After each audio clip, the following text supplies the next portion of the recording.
இந்த வீடியோவில் 2 சென்டென்ஸ்க்கு அர்த்த வித்தியாசம் பார்க்க போகிறோம். ஒரே மாதிரி தான் இருக்குது பார்க்குறதுக்கு அந்த சென்டென்ஸ் ஆனால் கொஞ்சம் சில வார்த்தைகளை இடத்த மாற்றி போட்டதுனால அர்த்தமே வித்தியாசம் வரும். பாருங்கள், வீடியோ பாருங்கள்.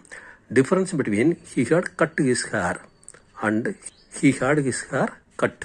இப்போ 2 வாக்கியத்துக்கும் என்ன வித்தியாசம்? He had his hair cut means he employed someone to do it.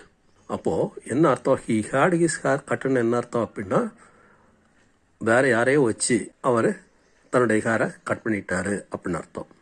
ஆனால் but he had cut his hair அப்படின்னு என்ன அர்த்தம்? Means that he cut it himself before the time of speaking. அவரே தன்னுடைய ஹேரை கட் பண்ணிக்கிட்டாரு அப்படிங்கிறது அர்த்தமாயிடும்.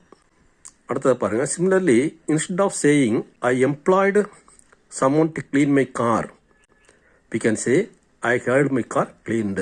I employed someone to clean my car அப்படிங்கிறதுக்கு பதிலாக I had my car cleaned அப்படின்னு சொல்லலாம். ஒருத்தர் வச்சு என்னுடைய காரை க்ளீன் பண்ண அப்படிங்கிற சொல்கிறதுக்கு பதிலாக சிம்பிளாக என்ன சொல்லலாம்? I had my car cleaned சொல்லலாம். And instead of I got a man to sweep my chimneys, we can say I had my chimneys swept அப்படின்னு சொல்லலாம்.